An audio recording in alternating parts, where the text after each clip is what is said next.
This program is brought to you by RTS on iTunes U from the Distance Education Department of Reformed Theological Seminary.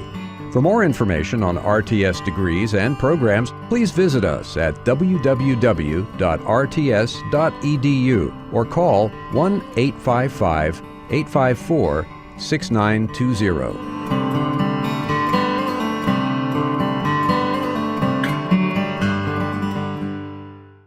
Well, let's think about this a little bit, though. The verification principle basically is the assertion that science is the only way to truth. Okay, the verification principle is really a way of putting Auguste Comte's idea into formulation. Comte thought that the most advanced state of mankind is the scientific or the positive state, and in the positive state we would follow the religion of science, basically. And the positivists had their own way of putting this, which is the verification principle. But is this obvious? Is this really true, that scientific method is the only way we can identify something as being true or false? Now, it came about that eventually other philosophers ganged up on the logical positivists, and they developed arguments against the verification principle. One argument, and these are not necessarily Christian philosophers, these are for the most part secularists themselves, non-Christian secularists, but they came up with arguments to show that logical positivism was wrong. Some of the criticisms of the verification principle: first, its vagueness. That is, when you try, it's clear sort of what the positivists are getting at with the verification principle, that that you need to have a scientific test if you're going to say that something is true or false. But when you try to formulate the verification principle more precisely, it's difficult to do. Here is one attempt, a kind of early attempt. An early formulation of the principle was that a statement is cognitively meaningful if it is conclusively verifiable through empirical evidence. However, this created problems because there are a number of scientific statements that don't measure up to the criterion in this form. Scientific statements include many general statements. Usually scientific laws are formulated in general terms. E equals mc squared. That goes for all the E in the universe and all the C squared in the universe. This is an absolutely universal formula. Same for F equals ma, force equals mass times acceleration. I seem to remember that from my high school physics. Well, that means that formula is supposed to fit all the force in the universe, all the mass in the universe, all the acceleration in the universe. So it's an absolutely universal formula. But if it's universal, it cannot be conclusively verified, because scientific testing, scientific research is not universal. Scientists don't examine every single piece of mass in the universe to see that it fits that formula. Rather, they survey a statistically significant amount of mass in our immediate vicinity and see whether or not it measures up to that formula. But there's no way to conclusively verify that that formula is true for the entire universe. Now that sets the positivists back a little bit, because here are genuine scientific statements. Everyone would agree that E equals mc squared is a legitimate scientific statement, but it cannot be conclusively verified. So this is an exception to the verification principle. So something's wrong here. Something has to be wrong with the verification principle, or something wrong with the with E equals MC squared, or whatever. Well, the positivists weren't going to get rid of the verification principle that easily, so they moved on to a different formulation. Here's an alternative suggested by Karl Popper. A statement is cognitively meaningful if it is conclusively falsifiable. That is, if there are empirical means of showing conclusively that the statement is false, if indeed it is false. But now, and what this means, of course, is that you're looking at all the swans out in the lake, and you come up with the generalization, hey, all swans are white. I guess all swans are white. Well, that might be a theory, you know. Somebody might have a theory that all swans are white, until they run into an Australian black swan, okay? And the existence of just one black swan refutes the theory, all right? So there's an empirical test. Now, you couldn't prove, you couldn't verify conclusively that all swans are white because you haven't seen all the swans in the universe. So there's no way you could verify that. But you can falsify that theory if indeed that theory is false. And all you need to falsify it is one exception, one counterexample, one black swan. So Popper says, forget about trying to conclusively verify, just reformulate the verification principle to say that all you need is conclusive falsification. And all you need to do is to be able to say, if my theory is false, then here is what would make it false. Here is what an exception might look like. Here is what would disprove my theory. You don't actually have to disprove your theory in order to prove that it's cognitively meaningful. You just need to be able to state that it's vulnerable to evidence in such a way that if you found this kind of evidence, then you would relinquish your theory. So that sounds like an improvement in the verification principle. Unfortunately, this doesn't work either, because there are some scientific statements that everybody agrees are legitimate scientific statements that are not falsifiable. They're not conclusively falsifiable. For example, the statement, black holes exist. All right, now scientists today believe that black holes do exist. Maybe 50 years ago they weren't so sure. Anyway, you can't falsify an existential statement. You can't falsify a statement like unicorns exist, or black holes exist, or cows exist. Why? Well, because in order to falsify a statement like that, you have to survey the whole universe. Let's say you're asking whether unicorns exist. Well, you have a pretty good idea that unicorns don't exist, but you can't know for sure. You can't verify conclusively that that's true, and you can't even falsify that that's true, because you can't prove the negative. You would have to have looked at the whole world, the whole universe, all the galaxies, everything, to see that there is no such thing as a unicorn before you could prove conclusively that unicorns don't exist. So that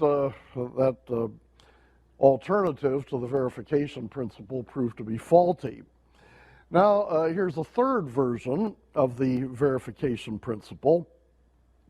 This is the weakest form of the verification principle, namely that a statement is cognitively meaningful if there is some empirical evidence that is relevant to its truth or falsity. So you might say unicorns exist. You can't conclusively falsify that, but you can, mention some evidence that may be relevant to that, one way or the other. People have looked in all the jungles and so on, and they've never seen a unicorn. Well, that's not a conclusive proof, but that's relevant at least. And the same thing is true for all our other examples, of course. E equals mc squared. Well, there's evidence that's relevant to that, isn't there? Black holes exist. There's evidence relevant to that. Some cows are yellow. There's some evidence relevant to that. But the trouble is, this is too lenient. This version of the principle is too generous, because there's evidence relevant to almost anything. Now, see what the positivists are trying to do is they're trying to say metaphysics, ethics, religion, those are cognitively meaningless. Science, that's cognitively meaningful. So they're trying to find a formulation of the verification principle that allows for the language of science, but rules out the language of metaphysics, religion, and ethics. But on this lenient form of the verification principle, the propositions of metaphysics, ethics, and religion are admissible, because there is certainly evidence that's relevant to metaphysics, ethics, and religion.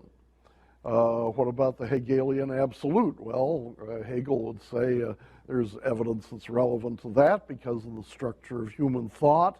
Our progress from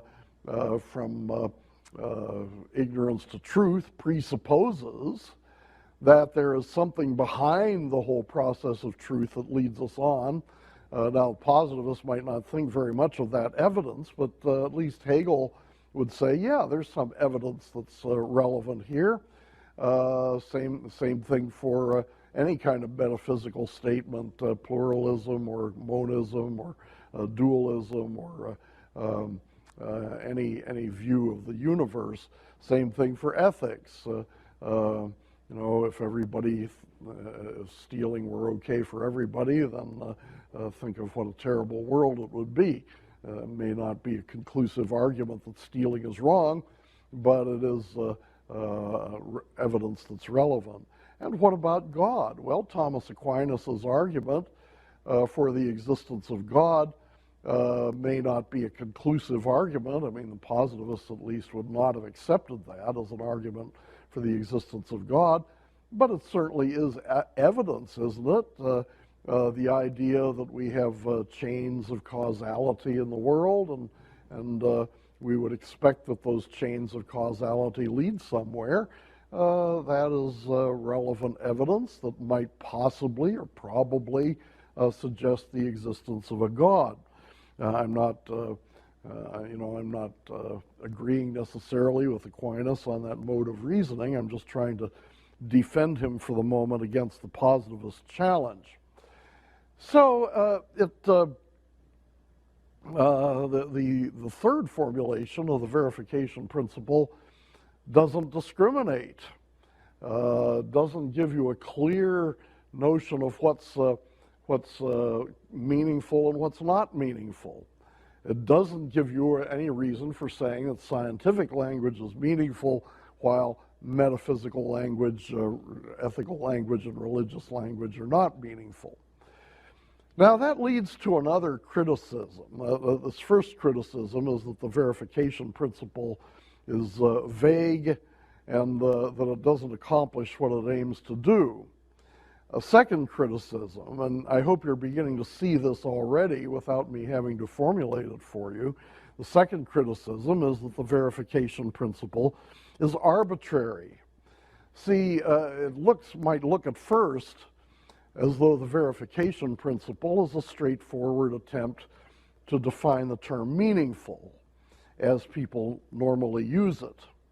But the more you study this business, it looks as though the the verification principle is really an attempt to validate and to glorify certain kinds of language and to get rid of other kinds of language. Now, it fails to do that, but that's what it's trying to do. It's not trying to come up with an objective definition of meaning. What it's trying to do is to come up with a biased or tendentious definition of meaning, which allows scientific language to be meaningful and consigns religious, ethical, and metaphysical language to the scrap heap. And that, of course, is not fair. I mean, people are always using biased definitions of things. That happens in politics all the time, but we need to outgrow that, certainly, and that's one of the things that the study of philosophy can teach you. And then further, about the verification principle, its dubious basis. The positivists found it difficult to agree on what exactly constitutes empirical knowledge. What is the empirical foundation? What are the protocols by which hypotheses are verified? We'll talk more about this later, but there's a lot of division among the positivists on epistemology. What is the basis for human knowledge? But probably, the strongest argument against the verification principle is that the verification principle is self-refuting, self-contradictory. I told you before that Wittgenstein's Tractatus Logico-Philosophicus turned out at the end to be self-refuting, contradictory. But that's the same, the same problem exactly comes into logical positivism. Because what is our basis for believing in the verification principle? Can the verification principle be verified? Is there any scientific way of determining whether the verification principle is true or whether it's false? And the answer is clearly no. There's no scientific experiment that can prove that the verification principle is true or that it's false. The verification principle is a criterion. It's a statement that says a statement is not meaningful unless it conforms to certain standards. Well, who can prove that by science? Is there any experiment that's even relevant to proving that? And so the verification principle turns out to be, and this is a phrase you hear a lot, self-referentially incoherent. Okay? That is to say, it doesn't measure up to its own criterion. The verification principle is not verifiable.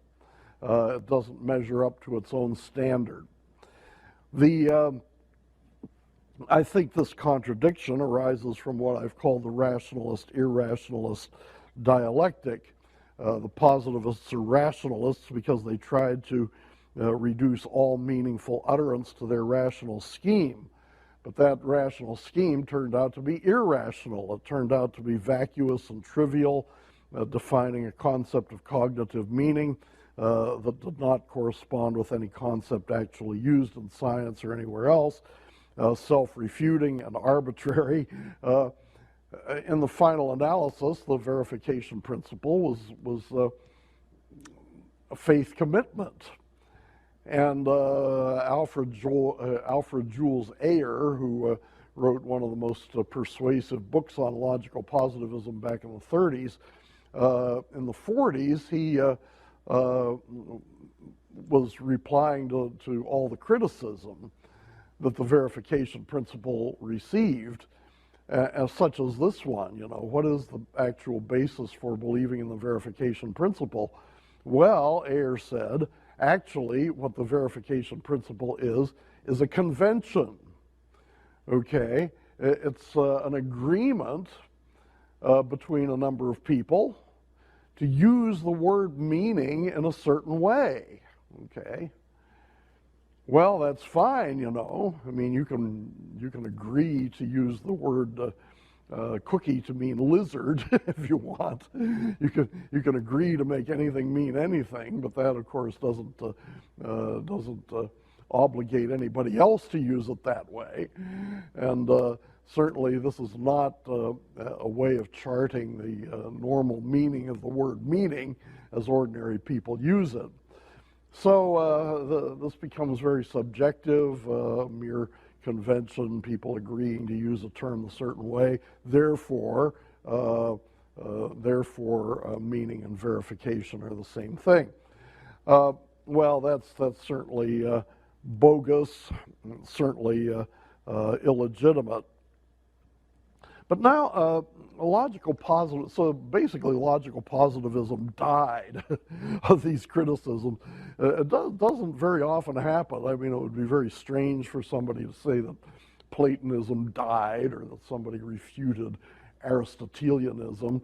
That just doesn't happen in philosophy. I mean, usually these views just go on and on and on. People keep talking about them for centuries, but you won't find anybody today who calls himself a logical positivist. Basically, logical positivism died the death based on these kinds of criticisms, but it had a ghostly life for a little bit, for a few years in the 1950s, when Antony Flew. Now, Antony Flew later on became a deist. He became convinced of belief in God by the argument of the intelligent design movement.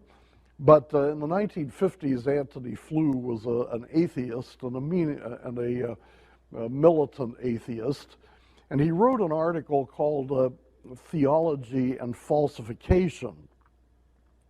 And in that article, Flew basically restated the positivist challenge to religion in using the verification principle in the Popper form. That is, that in order for something to be meaningful, you have to be able to think of what would falsify the statement that you're making.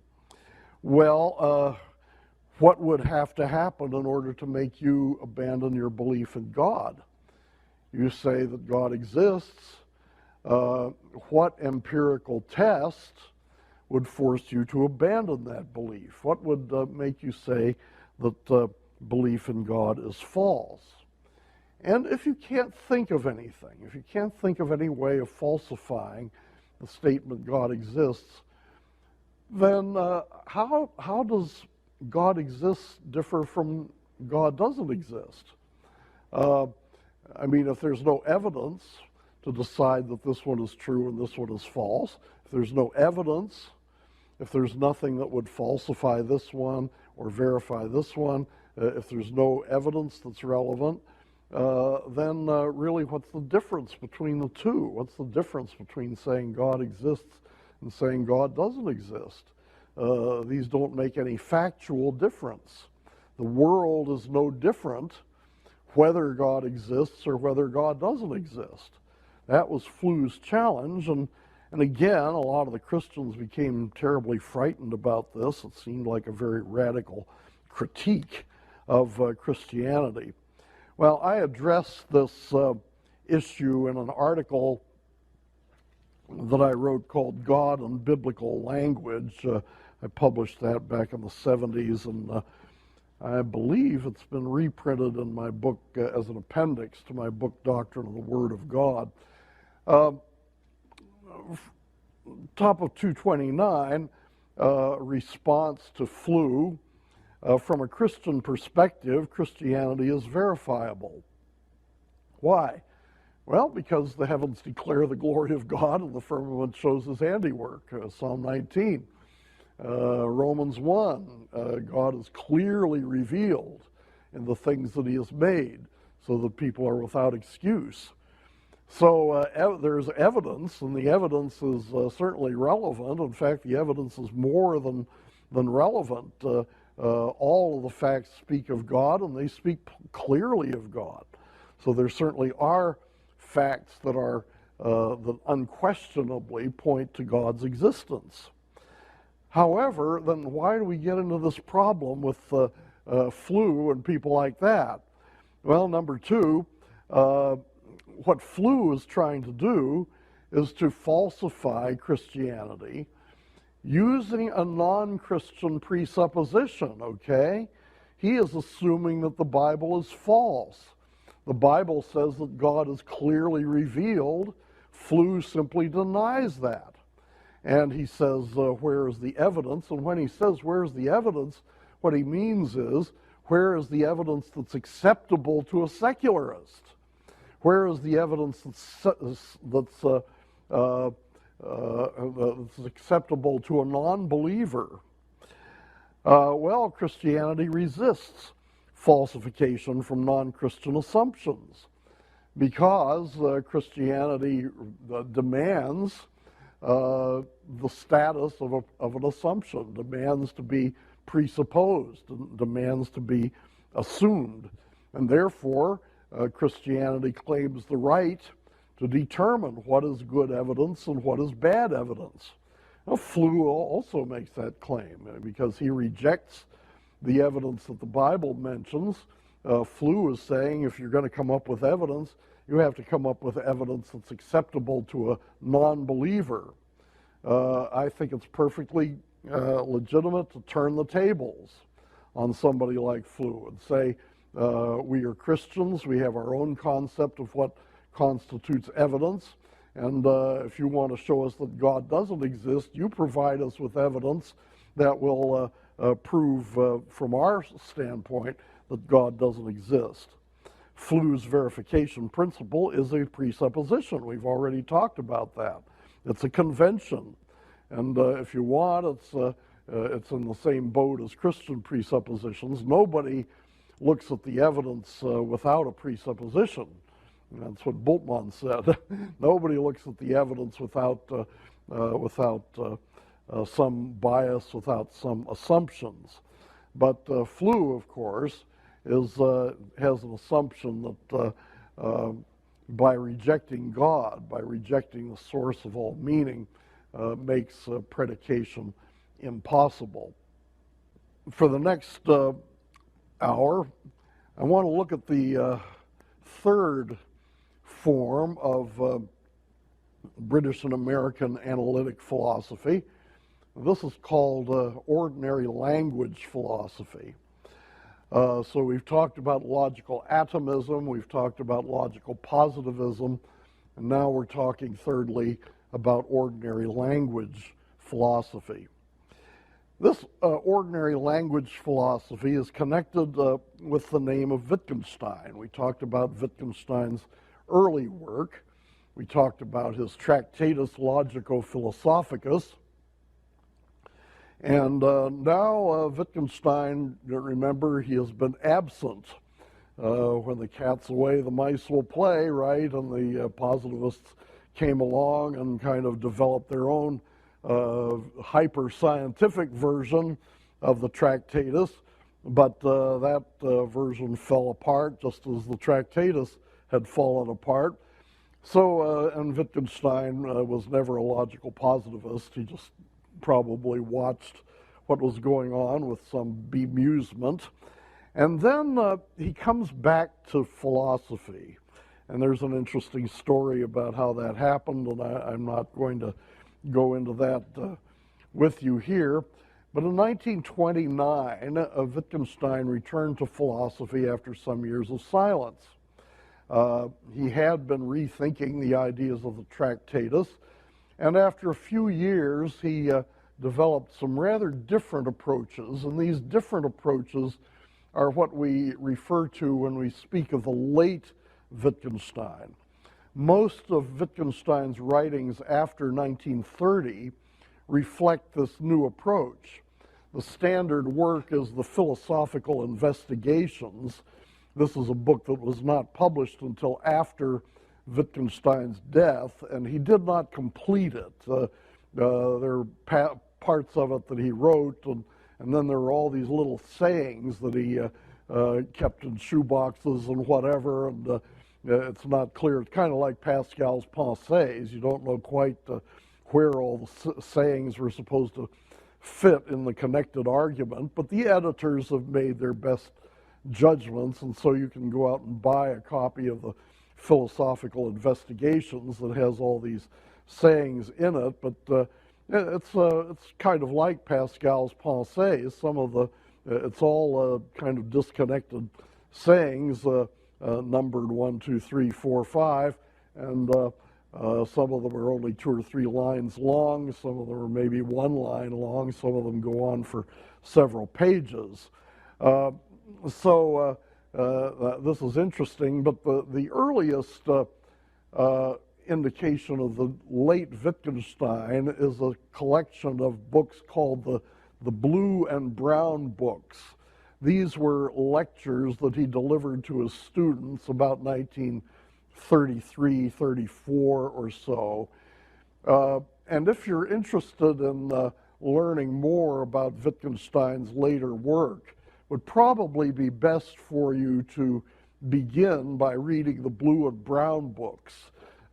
Philosophical Investigations is more definitive, but it's harder to read because of all the confusion, all the little sayings, and you don't know where it goes, and so on and so forth. And a lot of it is very peculiar in the language it uses. But in the Blue and Brown Books, Wittgenstein is speaking in full sentences, and perhaps his students contributed something to the formulation too. So these are student notes. I hope that after I'm gone, they don't try to judge my thinking too much from the notes that my students take, but that's why I've tried hard to get a lot of my ideas on in print. But anyway, student notes do have a certain value. I think they have a particular value here when we're talking about a rather enigmatic figure like Wittgenstein. You see the names of some of his disciples in this later stage: Gilbert Ryle, P.F. Strawson, Norman Malcolm, Weissmann, I forget his first name, Paul Homer, who was one of my teachers, J.L. Austin, J.O. Urmson, and others. All right, the later Wittgenstein, some of his emphases. First of all, Wittgenstein, in his early work, remember, tried to reduce language to having one use and one use only. The use of language in Wittgenstein's Tractatus is to picture the world, so that in language you have one purpose and one purpose only, and that is to state facts. Now, I remarked that that's kind of a peculiar view, granted the richness of language, and Wittgenstein came to see that also. Wittgenstein came in his later work to see that language has a wide variety of uses, not just picturing facts or stating facts, but not just conveying propositional information, but a whole long list of things. There's one saying in the Philosophical Investigations where he gives a real long list of uses of language, including promising, thanking, cursing, praying, joking, greeting, pretending, and so on. And he came to see that all these uses are mutually irreducible. You can't reduce them to the function of stating facts. Each of them has its unique role to play in language. Each of them, none of them can be replaced by any of the others. So to understand language is a much more difficult job than either Wittgenstein or the logical positivists had thought earlier in the century. So, B, there's little point in stigmatizing some language as in some sense meaningless because it fails to picture facts or convey verifiable information. See, that's what Wittgenstein did in the Tractatus. He tried to say, there's some language that's meaningless because it can't be put into the perfect language. Well, now he just says, don't call it meaningless. Just recognize that there are different kinds of language that have different purposes. And the positivists were wrong too. They were trying to identify some language as cognitively meaningless. But their idea was also that the only function of language is to state facts. Now Wittgenstein says, no, that's silly. There's so many different things that are done by language, and they're all meaningful. It's meaningful to state facts. It's also meaningful to make promises and tell jokes and ask questions and give commands and so on and so forth.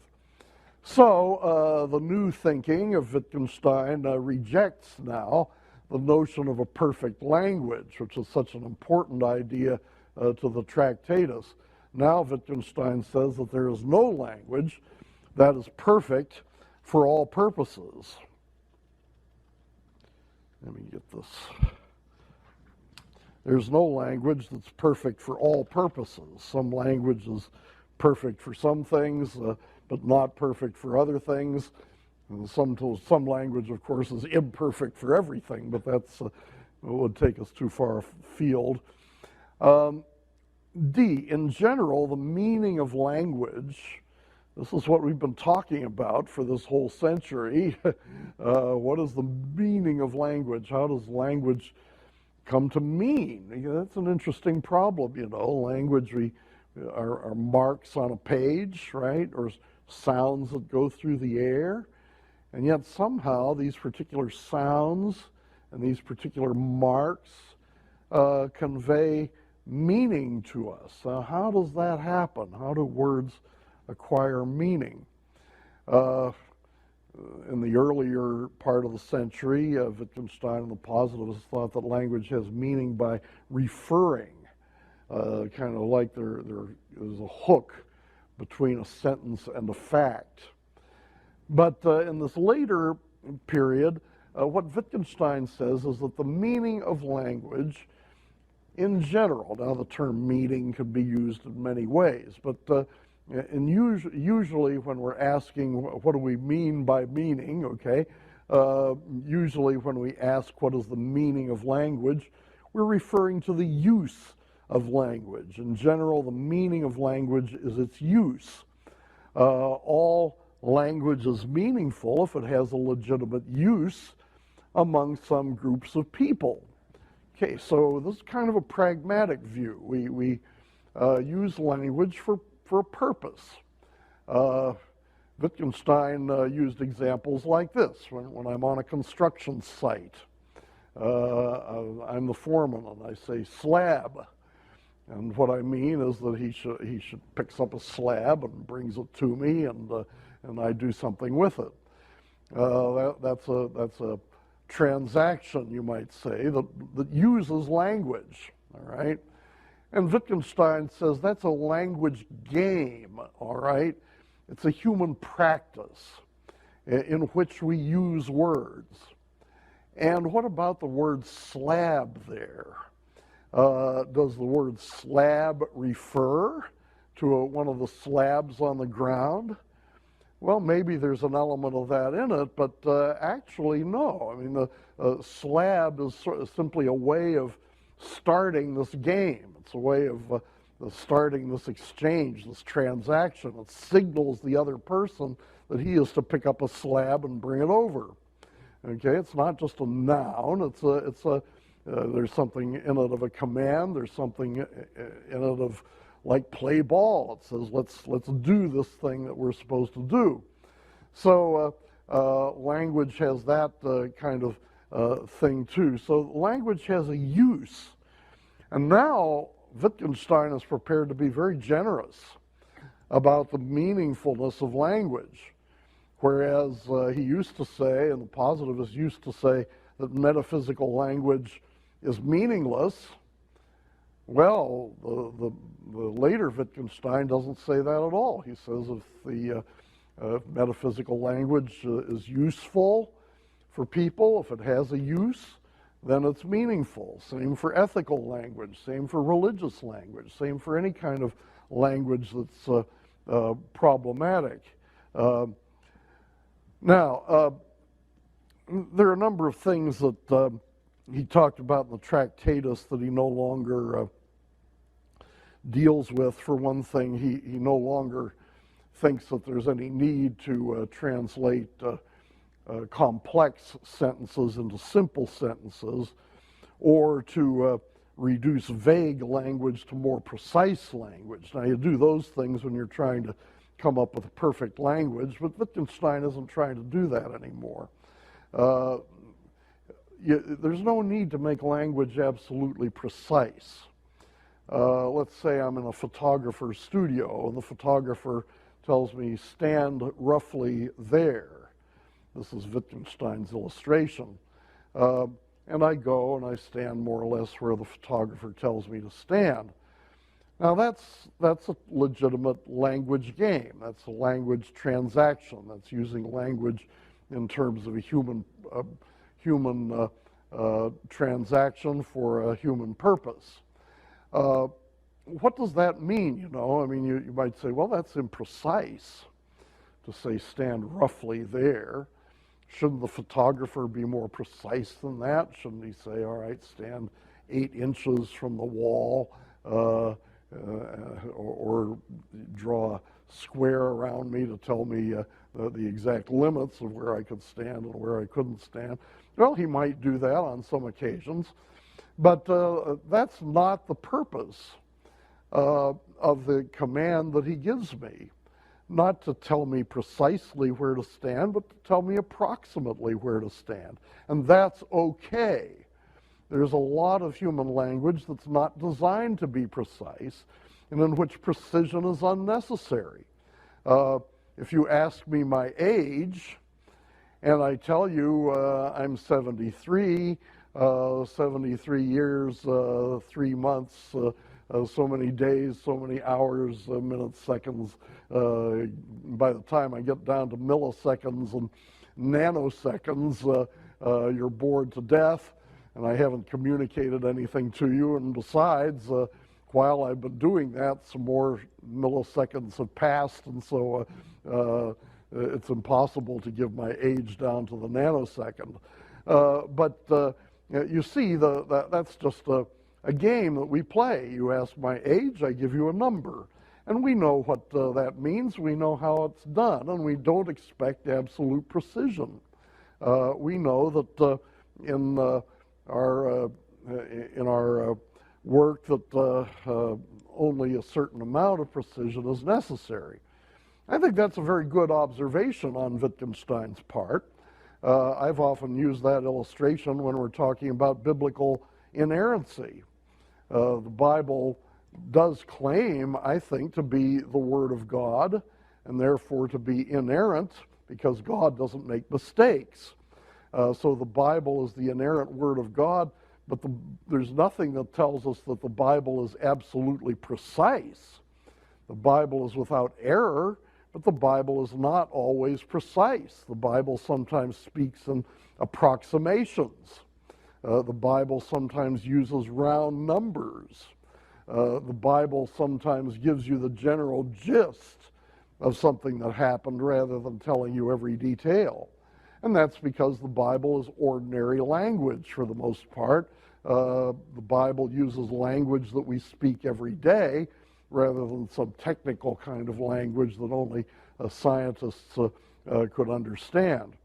So I think that Wittgenstein makes a good point here, and makes a number of good points in this analysis of language. People sometimes say that Frame is influenced by Wittgenstein, and I guess there's some ways in which I've learned from him, and I think we all can learn from him. That doesn't mean that I accept his philosophy, and I don't accept his philosophy, and I'll be giving you some criticisms of it before too long. Another interesting thing about Wittgenstein's new view is under F there. He's critical of generalizations. When we use general terms, like the term flower or the term man or the term dog. We're not referring to a particular dog. We're not referring to a particular man. We're not. We use terms that are general. And remember, those were terribly important to Plato. For Plato, general terms had to have reference. They had to refer to something, and what they refer to, of course, is in the world of forms. But every philosopher has to deal with this. What do we do about generalizations? Is there something that every man has in common that justifies the use of the general term man? All right? And this leads you to the question of essence. What is the essence of a man? What is it that you have to have in order to be a man? And Aristotle said you have to be a rational animal. The Bible says you have to be the image of God. Other people have made different suggestions. But Wittgenstein has a problem with this idea of essence, with this idea that every flower has to have something in common with every other flower in order to justify the use of a single term flower to talk about all of them. Wittgenstein says sometimes there is no common quality. Now take the term game, for instance. What is the essence of a game? What is a game really? We know there are all kinds of different games. There are ball games, there are board games, there are video games. What is it? Is there something that all games have in common? And Wittgenstein examines some possibilities. He says, well, maybe a game is an activity where there's winning and losing. But that's not true. I mean, take Ring Around the Rosie. The kids are just dancing around the circle and then they fall down. Nobody wins, nobody loses. But that's a game, we say, okay? Well, let's try this. Say a game is something that we pursue for the fun of it and not for anything else. Well, that's true of a lot of games. But take professional baseball or professional football. The players there may be having fun, but they're doing it for money, okay? It's an economic venture. Well, what is it then that every single game has in common? What is the essence of games? And Wittgenstein's answer is there may be no essence, okay? There may be no form, all right? There may be no essence. It may be kind of like a family reunion, all right? Let's say all the Joneses get together. Well, that would be too many people. Let's say the Richmonds get together and have a family reunion over some weekend, and you take a picture of the family gathered together. Well, you'll notice that some of them have the Richmond nose. Some of them have what might be called the Richmond ears, but not everybody does, because of course spouses from outside the family, of course, have come in, and so the genes get all mixed up and twisted, but there's still kind of a resemblance, you know. You look at the picture and you say, well, there's kind of a similarity that these people have, at least the ones that are connected by blood. They have a certain similarity, a certain likelihood, but it's not the same in every single Richmond. You know, somebody might have the Richmond nose, but not the Richmond ears. Some of them may have the Richmond musical talent, and some may not, but may have something else. So there are common qualities, but they're not always present everywhere. They overlap, and they crisscross, and they get modified. Wittgenstein speaks of this as a family resemblance. And he uses this, it's become a very, very well-known way of speaking about similarities and likenesses between things. That this is the way it is with flowers. Flowers have family resemblances. Flowers, of course, are very different. There's a lot of difference between a sunflower and a buttercup flower, but there are similarities. Not every flower has the same, has a particular similarity. but there's enough commonness there that the qualities overlap and crisscross and so on. That's known as the family resemblance idea, and that's important because it deals with the philosophical problem of universals and particulars. And Wittgenstein is basically saying there is no such thing as an absolute universal. And, that's worth exploring. Arguably, a Christian position is that because God is one and many, in God there's no oneness without manyness, and there's no manyness without oneness. So in the world, there's no universality without particularity, and there's no particularity without universality. Well, think about that a little bit, as Steve Brown would say. Now, what does Wittgenstein think in his later years about philosophy itself? Now, this was a problem, you may recall, in the Tractatus. Wittgenstein came to the conclusion that the Tractatus refuted itself. Here, the Tractatus is supposed to be philosophy. It's supposed to show you the relationship between language and reality. But basically, it refuted itself. And Wittgenstein came to the conclusion that that's all philosophy was, and if the Tractatus refuted itself, then philosophy must not be much worth pursuing. But in his second phase, he came up with valuable functions for philosophy. He still opposes metaphysics. He still says that philosophers have no access to facts that are unavailable to other disciplines. He sees metaphysics as a kind of philosophical illness.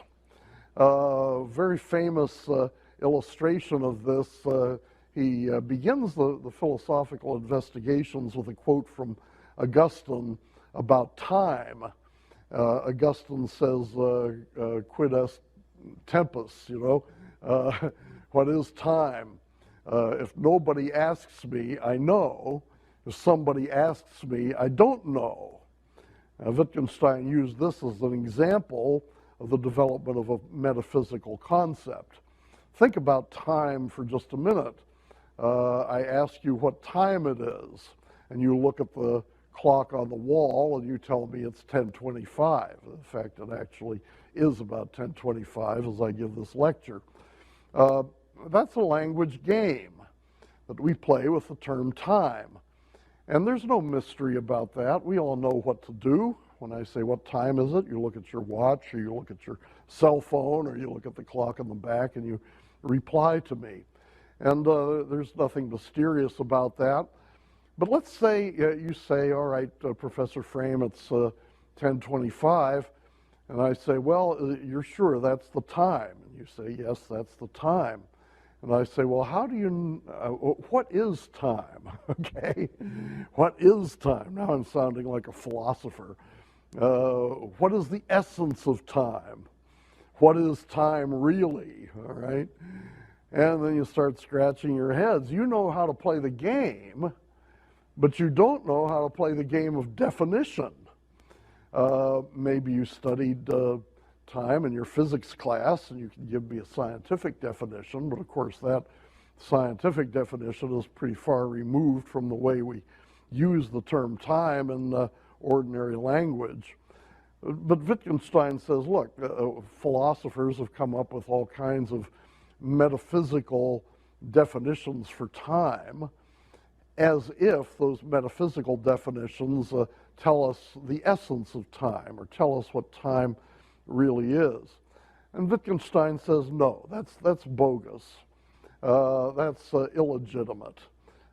We know what time means if we can play the game, all right? There's that game. There's some other games, too, that are connected with the word time. And if we can play those games, we can use the term. And meaning is use. Use is all that there is. If we can play that game, we know the use, we know the meaning. And so there is no essence. The question about essence is a metaphysical question, and the job of the philosopher is not to come up with an answer to the question, what is the essence of time? The job of the philosopher is to keep people from asking questions like that. The job of the philosopher is therapeutic. The habit of asking what's the essence of something, that's like a disease. And the philosopher is the physician of the soul, and the philosopher is to help people get out of that confusion. One point, Wittgenstein said the job of the philosopher is to show the fly the way out of the fly bottle. So he described philosophy as having a therapeutic function. The work is to cure people of the confusions that they have and let them get back to using words as they're properly intended to be used. Now, this is not all that obvious. Wittgenstein mainly saw philosophy this way, as negative and therapeutic. The work of philosophy is to cure misconceptions, not to discover new facts. But he also said at one point that once the confusion is cleared away, then we see the world rightly. So that suggests a more positive function of philosophy, namely analyzing language and use to determine what the world is really like, to be able to see the world rightly. And this is, some of Wittgenstein's disciples took this more positive line. Strawson wrote a book called Individuals, an essay in descriptive metaphysics, okay? So once we understand how words are used, then we understand what the world is really like, and we can call that our metaphysic. The preceding program has been brought to you by RTS on iTunes U and may not be reproduced or disseminated in part or in whole for sale or for profit without express written consent. For more information on RTS degrees and programs, please visit us at www.rts.edu or call 1-855-854-6920.